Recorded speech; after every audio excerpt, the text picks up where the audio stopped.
बिस्मिल्लाहिर्रहमानिर्रहीम। अस्सलामुअलैकुम। दरबारी टीवी यूट्यूब चैनल पर आप सबको खुशामदीद कहते हैं। मैंने हमेशा सुना था औरत अपने साथ हुई ज़्यादती का बदला ज़रूर लेती है। हम मर्द हमेशा औरत को कमज़ोर समझकर उसको ज़ेर करते हैं, मगर हकीकत औरत के अंदर एक बार बदला लेने की लगन हो जाए तो वो बहुत मजबूत हो जाती है और फिर हम जैसे फाते मर्दों को भी मात दे देती है। मैं भी ऐसे मर्दों में से था जो लड़कियों को कमज़ोर और बुज़दिल समझते हैं। मुझे इस बात का एहसास तब हुआ जब मैंने एक कमज़ोर लड़की को अपनी कैद में रखकर उसकी इज्जत ख़राब की। इससे पहले मैं भी खुद को शरीफ और बाकिरदार मर्द समझता था। मैं नहीं जानता था कि अल्लाह ने मर्द को भी आंखों का पर्दा करने का कहा है, क्योंकि हर मर्द के अंदर अल्लाह ने औरत के लिए कशिश रखी है। मैं एक आम सा मर्द था, रिक्शा चलाता था, हलाल रिज़्क कमाता था। मैंने कभी रुपए पैसे में भी धोखा दही नहीं की थी। घर वालों ने मुनासिब उम्र में एक सुलझी हुई लड़की से मेरी शादी कर दी। मेरी बीवी आम सी लड़की थी। वो नरम लहजे में बात करने वाली कबूल सूरत लड़की थी, मगर नेक सिफ्त और घर को सलीके से चलाने वाली आदत उसे पुरकशिश बनाती थी। मुझे अपनी बीवी से बहुत मोहब्बत थी। अल्लाह ने औलाद से भी नवाज दिया तो ज़िंदगी में किसी चीज़ की कमी नहीं रही। गुनाह की तरफ मैं कभी माइल नहीं हुआ था। हालांकि मेरा काम ऐसा था, दिन भर हर किस्म की औरतों लड़कियों से सामना होता था, लेकिन मैं औरतों की तरफ देखने से गुरेज करता था। मैंने अपना एक असूल रखा था, रिक्शे पर सवार होने वाली औरतों और लड़कियों को बहुत ज़िम्मेदारी से उनकी मंजिल तक पहुंचाता था और ज़्यादा फ्री नहीं होता था। जानने वाले लोग मुझ पर एतबार करने लगे। घर की औरतों को बाजार या रिश्तेदारों के यहाँ अकेला भेजना होता तो मुझे बुला लेते थे। मैं दिन के वक्त जवान लड़कियों को स्कूल कॉलेज पहुंचाने का काम भी करता था। लड़कियां मुझसे खुलकर बात कर लेती थी। मैं कभी नज़र उठाकर उन्हें नहीं देखता था। मुझे जवान लड़कियों को अकेली गलियों मोहल्लों में ले जाते हुए भी ख्याल नहीं आया कि मैं कभी गुनाह भी कर सकता हूँ। मैं इज्जत से ज़िंदगी गुजार रहा था। बीवी बच्चों को कभी किसी चीज़ की कमी नहीं होने दी थी, मगर शायद मुझे अच्छी ज़िंदगी रास नहीं आई और मैं गुनाह कबीरा करके खुद अपनी पुरसुकून ज़िंदगी में बेइत्मीनानी भर लाया था। ये उन दिनों की बात थी जो मेरे बच्चों की छुट्टियां हुई तो बीवी बच्चों को लेकर कुछ दिनों के लिए अपने मेके चली गई। उसके भाई की शादी करीब थी, वो कुछ दिन पहले जाकर रहना चाहती थी। घर में मैं अकेला रह गया था। बीवी को मेरे खाने पीने की फिक्र तो होती थी, मगर मैंने उसे इत्मीनान दिलाया कि मैं अकेला रह सकता हूँ। मैं जानता था शादी में बहुत खर्च होने वाला था, इसलिए अकेला हुआ तो दिन रात सवारियाँ उठाने लगा ताकि ज़्यादा से ज़्यादा पैसा जमा कर सकूँ। एक रोज़ शाम के वक्त घर जाने लगा कि रोड पर एक लड़की खड़ी नजर आई। वो लड़की भी मुझे रुकने का इशारा कर रही थी। मैं रिक्शा उस लड़की के करीब ले गया। उस लड़की को देखकर मैं ठिठक गया। शाम के हल्के अंधेरे में उस लड़की का दूध जैसा शिफाफ रंग दमक रहा था। वो कम उम्र थी और निहायत खूबसूरत लड़की थी। उसके चेहरे पर घबराहट थी। मुझे वो लड़की बुरी तरह मुतासिर कर गई थी। इतना मुकम्मल हुस्न और नज़ाकत मैंने अपनी जिंदगी में कभी नहीं देखी थी। उस लड़की ने पर्दा नहीं किया हुआ था। उसका हुलिया और अंदाज बता रहा था कि वो किसी खाते पीते आज़ाद घराने की लड़की है। मैंने बहुत मुश्किल से अपने हाथ काबू में किए, वरना इतनी खूबसूरत घबराई हुई सी लड़की उस वीरान रोड पर अकेली खड़ी हुई किसी भी मर्द को मिलती तो उसे कभी ना बख्शता। मेरी नज़रें भी बार बार भटक कर उस लड़की के लापरवाह हुलिये पर जा रही थी। वो लड़की परेशान सी मेरे करीब आई और बोली, अंकल मुझे अस्पताल तक जाना है, कितने पैसे लोगे? उसके करीब होने पर मैंने उसके गुलाबी से चेहरे पर नमी देखी। उसकी आंखें भी भीगी हुई थीं। वो डरी हुई थी, शायद उसका कोई रिश्तेदार अस्पताल में पड़ा था। मुझे उस लड़की पर तरस आया। मैंने उसे कहा, आप बैठ जाओ, पैसे जितने भी होंगे दे देना। वो मासूम लड़की बहुत परेशान करी थी, इसलिए मैंने हमदर्दी में उसे रिक्शे पर बिठा लिया और उसके बताए अस्पताल की तरफ जाने वाले रास्ते पर रिक्शा मोड़ लिया। मैं उस लड़की को बार बार शीशे से देखने लगा। पहली बार मैं किसी सवारी से बात करते हुए नजर नहीं झुका रहा था। वो इतनी हसीन थी कि मेरा दिल चाह उसे देखता रहूं। मेरा दिमाग में एक ही बात चल रही थी, मुझ जैसे आम मर्द को इतनी हसीन लड़की कभी देखने को नहीं मिली थी। आज मौका मिला था तो मैं सब शराफत भुला चुका था। मेरा दिल बुरी तरह धड़क रहा था। इतनी खूबसूरत लड़की को जब तक देख सकता था देखता रहा। वो लड़की रिक्शे पर बैठकर मुझसे बोली, शुक्रिया अंकल, मैं बहुत परेशान थी। मेरे वालिद एक हफ्ते से अस्पताल में पड़े थे। सिसक कर बोली, मेरी माँ जिंदा नहीं, बाबा की फिक्र होती है, मगर मेरे भाई मुझे कुछ बताते ही नहीं है, इसलिए अब मैं खुद ही अस्पताल जाना चाहती हूँ। भाइयों से भी नहीं पूछा, जल्दी में पैसे ज़्यादा नहीं ला पाई, मगर आपका उधार अस्पताल पहुंचते ही चुका दूंगी। वो लड़की शायद बहुत ज़्यादा परेशान थी, इसलिए मुझे सब बताने लगी। वो बहुत मासूम लग रही थी, उसकी आवाज़ बहुत धीमी और नरम थी। मैं उस लड़की को समझाना चाहता था कि उस जैसी खूबसूरत और मासूम लड़की को घर से बाहर नहीं निकलना चाहिए। वो इतनी कम अकल थी कि अनजान मर्द को सब बता रही थी। उसने नासमझी में मुझे ये भी एहसास दिला दिया कि वो अकेली है, बाप भी अस्पताल में पड़ा है। वो अपना आप खोलकर पेश कर रही थी। मैं जो कुछ देर पहले उससे हमदर्दी का इजहार कर रहा था, अब उसे देख रहा था तो नीयत ख़राब होने लगी। मेरी बीवी वैसे भी 4-5 दिन से मेके में थी, मैं घर अकेला पड़ा रहता था। अब इतनी हसीन लड़की मुफ्त में मिल रही थी। मेरा दिमाग मुझे उकसा रहा था कि उस लड़की को अपने घर ले जाऊं और जितना मज़ा ले सकता हूं ले लूं। वो लड़की तो वैसे भी कमज़ोर लग रही थी, मुझसे मुकाबला कभी ना कर सकती। मेरे अंदर हवस जागने लगी। उस लड़की के लिबास से आती तेज़ खुशबू मेरे हाथ पर सवार होने लगी। ताल्लुकात वाले लोगों को मैं इज्जत देता था, कभी गलत करने का नहीं सोचा था, क्योंकि मुझे अपना काम भी चलाना था। मगर उस लड़की से दोबारा मेरा कभी सामना ना होता। वो न जाने किस घराने की लड़की थी, मुझे भी नहीं जानती थी। अंधेरे में उसने मुझे ठीक से देखा भी नहीं था। मेरा दिल शिद्दत से धड़कने लगा। उस हसीन लड़की को हासिल करने का सोचकर मेरे अंदर जोश सा बढ़ने लगा। मैं यकदम रास्ता बदल गया। वो लड़की रोने में मसरूफ़ थी। उसे अंदाज़ा नहीं हुआ कि मैं उसे कहाँ ले जा रहा हूँ, इसलिए रास्ते में मुझे बिल्कुल परेशानी नहीं हुई। मैं रिक्शे की रफ्तार बढ़ाता जा रहा था। मुझे जल्द अज जल्द उस लड़की को अपने काबू में करना था। वो नादान बदला हुआ रास्ता भी महसूस नहीं कर पाई, मगर जब मैं अपने मोहल्ले में पहुंचा तो वो ठिठक गई। बोली, अंकल ये आप कहाँ ले आए मुझे? अस्पताल यहाँ नहीं है। मैं अस्पताल का रास्ता अच्छे से जानती हूँ, वो तो दूसरी जानिब है। वो यकदम होश में आई थी, बुखलाई हुई सी पूछने लगी। चाहे जितनी लापरवाह थी, बेवकूफ़ थी, मगर लड़की तो थी। उसकी छठी हिस्स ने शायद उसे खबरदार कर दिया था। मुझे खौफ था कि वो गली में शोर मचा देती तो मेरा भांडा फूट जाता। मैंने झूठ बोलते हुए कहा, मैं तुम्हें अस्पताल ले जाऊंगा, मेरा मोबाइल घर पर रह गया है। वो परेशानी से मुझे देखने लगी तो मैं बोला, फिक्र मत करो, मैं तुम्हें खैरियत से अस्पताल पहुंचाऊंगा। बल्कि मुझे तुम्हारे साथ अस्पताल में रुकना पड़ा तो मैं रुक भी जाऊंगा। तुम अकेली हो, तुम्हें वापस घर में तो जाना होगा। मैं बहाने बना रहा था।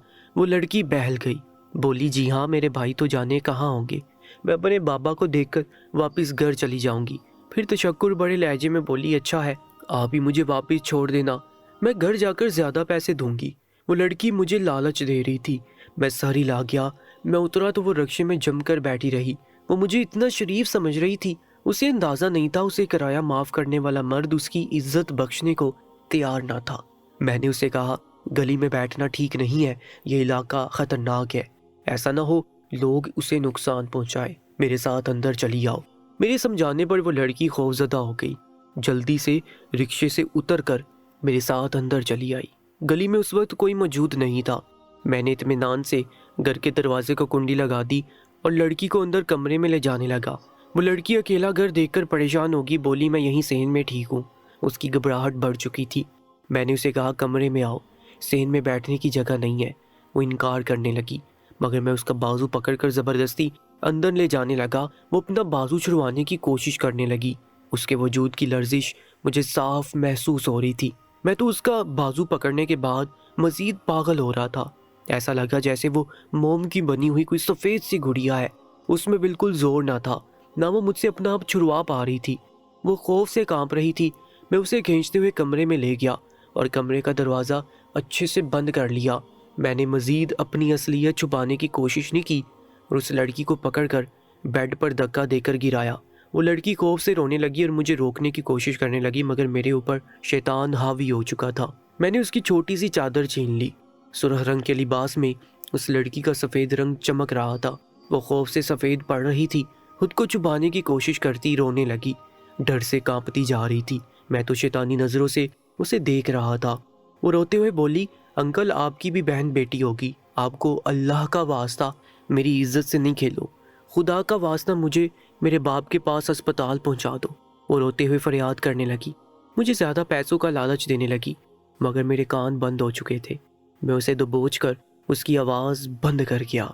वो चीखने की कोशिश करती किसी पिंजरे में कैद हो चुके परिंदे की तरह फड़फड़ाने लगी, मगर मैंने उस पर रहम नहीं खाया। मैं पागल हो गया था। اتنی خوبصورت کم عمر لڑکی میرے سامنے بے پردہ تھی، کوئی روک ٹوک کرنے والا نہ تھا، نہ وہ لڑکی خود کو مجھ سے بچا سکتی تھی۔ میرے ہوش و حواس کام کرنا چھوڑ کے میں جنگلی پن سے اس لڑکی کو نوچنے لگا۔ وہ چیخ چیخ کر تھک گئی، خوف و ہراس سے وہ بے ہوش ہو گئی تو میں اس سے دور ہوا۔ باہر رات گہری ہو گئی تھی، اس لڑکی کے گھر والوں کو خبر نہ تھی وہ کہاں گئی۔ یہ بات وہ لڑکی خود مجھے بتا چکی تھی، اس لیے میں مطمئن تھا۔ میرے گھر میں بھی کوئی پوچھنے والا نہ تھا، نہ مجھے اس وقت اپنی بیوی کا خوف تھا۔ وہ لڑکی اتنی سہمی ہوئی تھی کہ اس نے زیادہ شور بھی نہیں کیا۔ وہ بے ہوش ہوئی تو میں اسے وہیں بیڈ پر لاوارث لاش کی طرح چھوڑ کر مزے سے کھانا کھانے لگا۔ اس دن مجھے لگا مجھ میں کوئی اور مرد جاگ گیا ہے جو انسان نہیں جنگلی تھا۔ مجھے اس وقت ایک کنواری خوبصورت لڑکی کا ڈرا سہما روپ دیوانہ کر رہا تھا۔ اس لڑکی کی عصمت دری کرنے کے بعد بھی میرا ضمیر نہیں جاگا، بلکہ جتنا میں اس لڑکی کو دیکھ رہا تھا اتنا اسے استعمال کرنے کی طلب بڑھتی جا رہی تھی۔ اس رات میں نے اس لڑکی کو اپنے گھر میں قید رکھا۔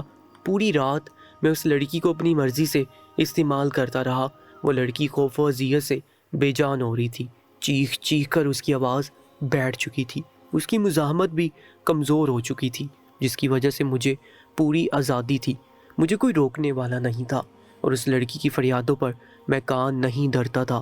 وہ مجھ سے التجائیں کرتی رہی، روتی رہی، مجھے بچوں کے، بیوی کے واسطے دینے لگی، اپنے باپ کے پاس جانے کی منتیں کرنے لگی۔ مجھے اس کی التجاؤں کی پرواہ نہیں ہوئی۔ اس وقت گناہ ثواب کے چکر میں الجھا ہی نہیں تھا، حالانکہ مرد کی اصل شرافت ہی یہی ہے کہ جب اسے گناہ کا موقع ملے وہ تب نفس پر قابو پا لے۔ سب سے مشکل جنگ نفس کی جنگ ہوتی ہے۔ میں اور مجھ جیسے کئی مرد موقع نہ ملنے پر شریف بن کر رہتے ہیں اور خود کو عظیم سمجھ لیتے ہیں، مگر جب موقع میسر ہوا تو تب پتہ چلا میں بھی کمزور مرد تھا۔ وہ معصوم لڑکی چیختی رہی، میرے سامنے ہاتھ جوڑ کر واسطے دیتی رہی، مگر میری عقل پر پردہ پڑ چکا تھا۔ وہ لڑکی بے حس، حسین اور نازک سی تھی۔ رات گزرتی جا رہی تھی مگر میرا دل نہیں بڑھ رہا تھا، میرا بس نہیں چل رہا تھا اس جیسی حسین لڑکی کو میں ہمیشہ کے لیے قید کر لوں۔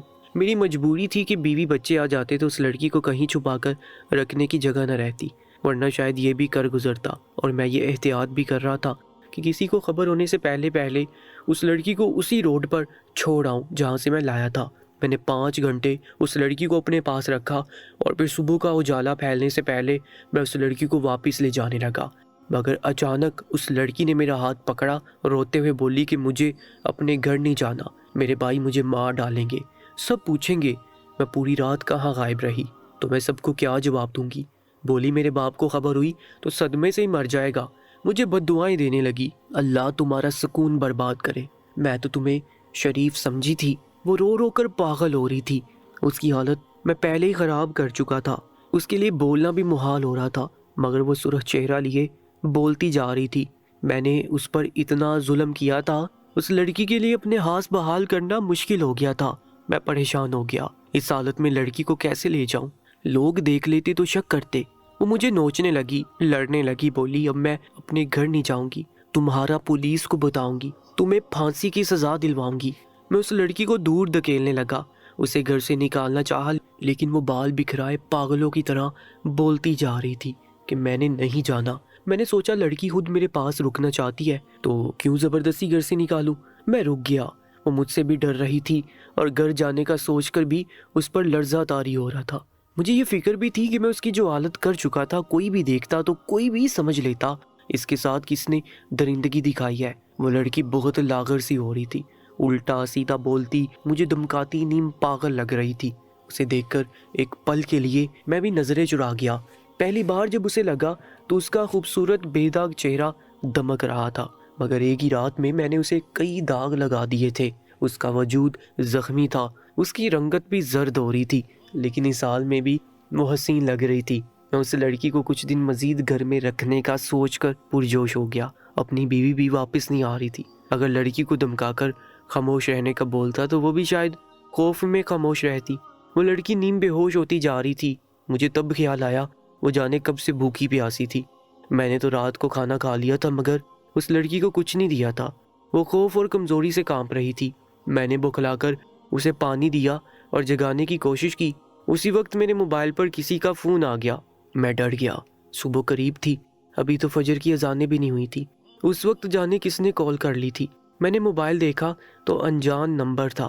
پہلے مجھے لڑکی کی حالت گھبراہٹ میں مبتلا کر رہی تھی، اس پر انجان نمبر سے آتی اچانک کال نے مجھے ڈرا دیا۔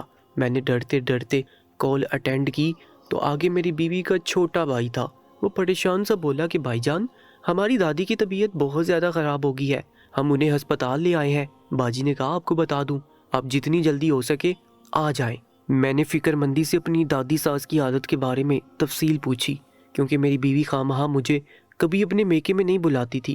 وہ جانتی تھی مجھے کمائی کے لیے رکشہ چلانا ہوتا ہے۔ میرے پوچھنے پر میرے سالے نے مجھے بتایا کہ ہماری دادی پہلے ہی بیمار تھی، مگر اب تو ڈاکٹروں نے جواب دے دیا کہ علاج ممکن نہیں رہا۔ گھر میں بہت پریشانی پھیلی ہوئی ہے، سب رشتہ دار جمع ہو گئے ہیں، اس لیے باجی نے کہا آپ کو بھی بتا دوں۔ میں نے گہرا سانس بھرا، شاید اسی لیے میری بیوی بھی مجھے بلوا رہی تھی۔ میں اپنے سسرال کا سب سے بڑا داماد تھا۔ ایسے موقع پر میری بیوی چاہتی تھی کہ میں اپنے سسرال کے ساتھ رہوں۔ میں نے اپنے سالے کو جلد آنے کا بولا اور کال کاٹ دی۔ وہ لڑکی سامنے بستر پر بے ہوش پڑی تھی۔ میرا جلد سسرال جانا ناگزیر ہو چکا تھا۔ اب اس لڑکی کو اکیلے گھر میں رکھنا خطرے کی بات تھی۔ میں پریشانی سے سر پکڑ کر بیٹھ گیا۔ مجھے یہ فکر ستا رہی تھی، اس لڑکی کا کروں تو کروں کیا؟ صبح ہو جاتی تو گھر سے نکلنا ہی ممکن نہ ہوتا۔ میں نے ایک چادر میں اس لڑکی کو لپیٹ کر اس کا زخمی وجود چھپایا اور اپنے رکشے میں بیٹھا کر نیم اندھیرے میں اسی روڈ کی طرف چلا گیا جہاں سے اس لڑکی کو لایا تھا۔ یقیناً وہیں قریب لڑکی کا گھر تھا۔ گناہ کرتے ہوئے تو میں خوش تھا، مگر اب ہوش اڑے ہوئے تھے۔ اگر پولیس کی نظر میں آ جاتا تو ساری عمر جیل میں بیٹھا رہ جاتا۔ اللہ اللہ کر کے اس روڈ پر پہنچا تو وہ جگہ بالکل ویران اور خالی تھی۔ ارد گرد دکانیں تھیں جو رات کے وقت بند پڑی تھی۔ میں سوچ میں مبتلا ہوا۔ اس ویران روڈ پر اکیلا لڑکی کو چھوڑنا خطرے سے کم نہیں تھا۔ وہ اتنی خوبصورت لڑکی تھی کہ جو بھی دیکھتا اس کا ایمان ڈگمگا جاتا۔ جیسے میں اسے دیکھ کر ہوش گنوا بیٹھا تھا۔ میں اس لڑکی کا گال تھپ تھپا کر اسے ہوش دلانے لگا۔ شرم کی بات تھی کہ میں خود اس لڑکی کی عزت خراب کر چکا تھا، مگر اب اسے ایسے درندوں کے حوالے نہیں کرنا چاہتا تھا جو گلی کوچوں میں ایسی معصوم لڑکیوں کو اپنا شکار بنانے کے لیے گھوم رہے ہوتے ہیں۔ مجھے اپنے آپ سے ہی شرمندگی ہونے لگی۔ اس معصوم لڑکی کی زندگی تباہ کرتے ہوئے میں نے نہیں سوچا تھا، مگر اب میں اس کی فکر کر رہا تھا۔ میری کوشش پر وہ لڑکی کچھ ہوش میں آئی تو میں نے اس کو رکشے سے اتارا تو وہ ایک دیوار کا سہارا لے کر کھڑی ہوگی۔ ایسا لگا جیسے ابھی گر جائے گی۔ میں مزید نہیں رک سکتا تھا، رکشہ موڑ کر اپنے گھر کی طرف بڑھ گیا۔ میں نہیں جانتا پیچھے وہ لڑکی اپنے گھر گئی بھی تھی یا اسی روڈ پر بیٹھی رہ گئی تھی۔ میرے پاس اس کی فکر کرنے کا وقت نہیں تھا، میں اس کا گناہ گار تھا۔ میں تو خود پکڑے جانے کے خوف سے چھپ رہا تھا۔ گھر جاتے ہوئے سارے راستے میں دعا کرتا رہا کہ وہ لڑکی میری شکل بھول جائے، اس کی یادداشت اتنی اچھی نہ ہو کہ کبھی سامنا ہو پر وہ مجھے پہچان لے، ورنہ میرے لیے مسئلہ ہو جاتا۔ میں پورے شہر میں جگہ جگہ سواریوں کو چھوڑنے جاتا تھا۔ اگر کہیں اس لڑکی کے سامنے آ جاتا اور وہ مجھے پہچان لیتی تو مسئلہ ہو جاتا۔ یہ وہ باتیں تھیں جو مجھے اس لڑکی کی زندگی تباہ کرنے سے پہلے سوچنی چاہیے تھی، مگر تب تو مجھ پر شیطان حاوی ہو رہا تھا۔ میں گھر آیا اور سکون سے سو گیا۔ میں اپنی طرف سے معاملہ دبا چکا تھا اور سب نشانات بھی مٹا چکا تھا تاکہ کسی کو اس لڑکی کے میرے گھر آنے کی خبر نہ ہو سکے۔ میں نہیں جانتا تھا کہ عورت اپنی زندگی تباہ کرنے والے مرد کی شکل ہمیشہ یاد رکھتی ہے اور جس سے نفرت کرتی ہے اسے بھی کبھی نہیں بھولتی۔ وہ لڑکی بھی مجھ سے نفرت کرتی تھی، اس کی معصومیت کو تباہ کیا تھا میں نے، وہ کیسے مجھے بھول جاتی۔ اگلے روز میں نے کچھ پیسے اکٹھے کیے اور اپنے سسرال پہنچ گیا۔ میری بیوی کی دادی آخری سانسوں پر تھی۔ میرے پہنچنے سے کچھ وقت پہلے وہ زندگی سے ہار گئی۔ جب میں پہنچا تو گھر میں غم کی فضا پھیلی تھی۔ میں سنجیدگی سے اپنے سسر اور سالے کی مدد کروانے لگا۔ گھر میں آتے مہمانوں کو سنبھالنے اور تدفین کا سارا انتظام میں نے خود کیا تھا۔ کچھ روز بعد میرے سالے کی شادی تھی، مگر اب شادی آگے کر دی گئی تھی۔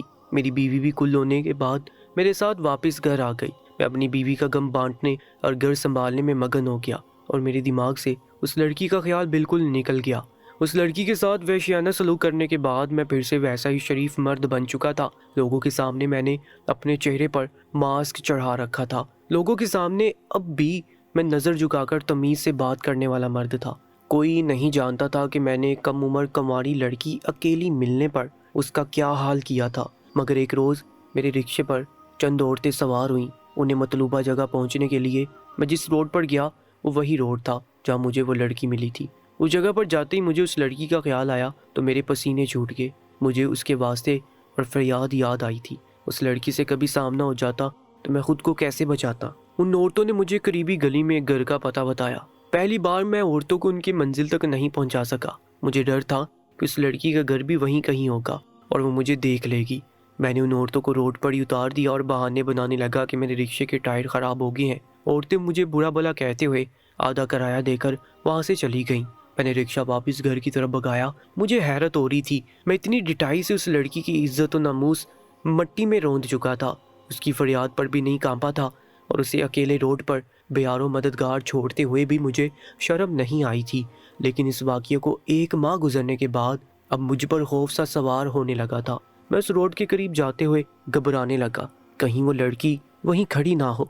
गलियों में दाखिल होते हुए भी मुझे ऐसे ही वहम होने लगता था कि कभी वो लड़के मेरे सामने आकर मुझसे सवाल न कर बैठें कि मैंने उसके साथ ऐसा क्यों किया। मेरी बीवी मुझे गुमसुम देखकर परेशान रहने लगी। बोली, अब तुम घर को वक्त नहीं दे पाते, बच्चे तुम्हें बुलाते रह जाते हैं, मगर तुम गायब दिमाग से बैठे रहते हो। तुम्हें क्या हुआ?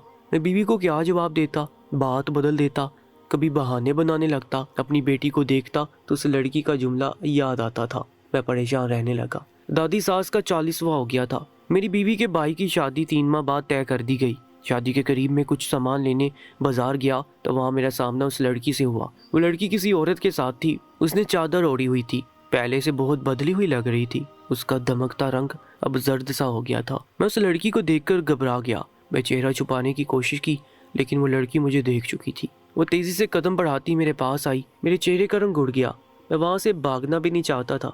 वो बाजार में सब लोगों के दरमियान मुझे पुकार लेती तो लोग मुतवज्जो हो जाते। मैं खुद को बमुश्किल नॉर्मल करके खड़ा रहा। मैंने सोचा वो अगर सवाल करेगी तो मुकर जाऊंगा, मगर उस लड़की ने मेरे पास आकर जो बात की वो मुझे हैरत से गुंग कर गई थी। लड़की बोली, मैं उस रात को भूल नहीं पाई। पहले मुझे तुम पर गुस्सा था, लेकिन फिर मैं उस रात को सोचती रही। मुझे तुम पर कोई गुस्सा नहीं, मैं तुम्हारे साथ रात गुजारना चाहती हूँ। इस बार मुझे कोई एतराज़ नहीं, मैं दिल से राज़ी हूँ। मैं हक्का बक्का से उस लड़की को देख रहा था। वो मासूम नाजुक सी लड़की इतनी बेबाक और फहश हो चुकी थी कि वाज़े अल्फाज में अपनी ख्वाहिश बता रही थी। मेरे पसीने छूट गए।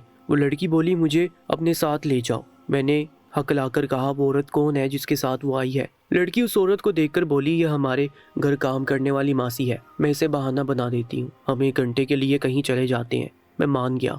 मेरा दिल जोश से धड़कने लगा। ये एहसास मुझे मगरूर कर रहा था कि वो हसीन लड़की मुझ जैसे कबूल सूरत मर्द को याद करती रही थी। मेरी सोच समझ नाकारा हो चुकी थी। वो लड़की उस औरत को कुछ समझाती रही, फिर मेरे साथ चल पड़ी। मैं उस लड़की को एक निचले दर्जे के होटल में ले गया। एक कमरा बुक करवाकर मैंने 1 घंटा उस लड़की के साथ गुजारा। इस बार उस लड़की ने मुझे बिल्कुल नहीं रोका, ना कोई फरियाद की। मैं हैरान हो रहा था, कहाँ वो डरी सहमी मासूम सी लड़की और कहाँ वो बेबाक और खुद को मेरे सामने पेश करने वाली बाइतमाद लड़की। लगता था 2 अलग लड़कियां मुझे मिली थीं। उस लड़की के साथ 1 घंटा गुजार कर मैं उस होटल से निकला तो बाहर निकलते ही उसे कहा कि फिर कभी मिलना हो तो बुला लेना। मैं उसे अपना नंबर देना चाहता था। वो इत्मीनान से बोली, नहीं, अब नहीं मिलना, क्योंकि मुझे नहीं पता अगली बार मैं जिंदा भी रहूंगी या नहीं। मैं उसकी बात पर चौंक गया। तब उस लड़की ने मुझे मुस्कुराकर बताया कि मुझे 2 माह से एड्स की बीमारी है। डॉक्टर ने कहा कि मैं ज़्यादा दिन नहीं बच पाऊंगी। मैं उसकी बात सुनकर बुरी तरह घबरा गया। मैं एक एड्स वाली लड़की के साथ ताल्लुक बना चुका था। मेरे होश उड़ने लगे। वो बोली, तुम जैसे घटिया मर्द की वजह से मैं अपने घर में इतनी जलील हुई कि अब कोई मुझे देखना भी गवारा नहीं करता। मेरा बाप जिल्लत से मर गया, भाइयों ने कता ताल्लुक कर लिया। मैं तुम्हें तलाश कर रही थी। मैं कमज़ोर सी लड़की हूँ, बदला नहीं ले सकती थी, मगर ठान लिया था अपनी बीमारी तुम्हें भी तोहफे में दूंगी। मेरी जिंदगी जल्द ख़त्म हो जाएगी, तुम्हारी बारी है सिसक सिसक कर मरना और सोचना कि तुमने एक लड़की की ज़िंदगी तबाह की थी। और लड़कियां अपने साथ हुई ज्यादती माफ़ नहीं करती। वो लड़की मुझे अंधे कुएं में धकेल कर चली गई थी। मैं अपनी जगह खड़ा रह गया। मैं जवान मर्द था, मेरे छोटे छोटे बच्चे थे, सेहतमंद और ठीक ठाक था। जिंदगी का वैसे तो कोई भरोसा नहीं था, मगर अब तो जानता हूँ ज्यादा नहीं जी पाऊंगा। दिन ब दिन बिगड़ती हालत मुझे मौत के करीब ले जा रही है और मैं अपने गुनाह पर अकेले में रोता रहता हूँ। शायद वो लड़की मर चुकी हो, मैं अपने गुनाह की माफ़ी कैसे मांगूंगा। दोस्तों, आज की इस कहानी के बारे में अपनी कीमती राय से हमें ज़रूर आगाह कीजिएगा और रोज़ाना एक नया सच्चा वाक़या और कहानी सुनने के लिए हमारे YouTube चैनल को सब्सक्राइब करके साथ मौजूद बेल आइकन पर भी क्लिक कर लीजिएगा। अपना बहुत ज़्यादा ख्याल रखा करें। इंशाल्लाह मुलाकात होगी एक नई कहानी में। तब तक के लिए अल्लाह निगहबान।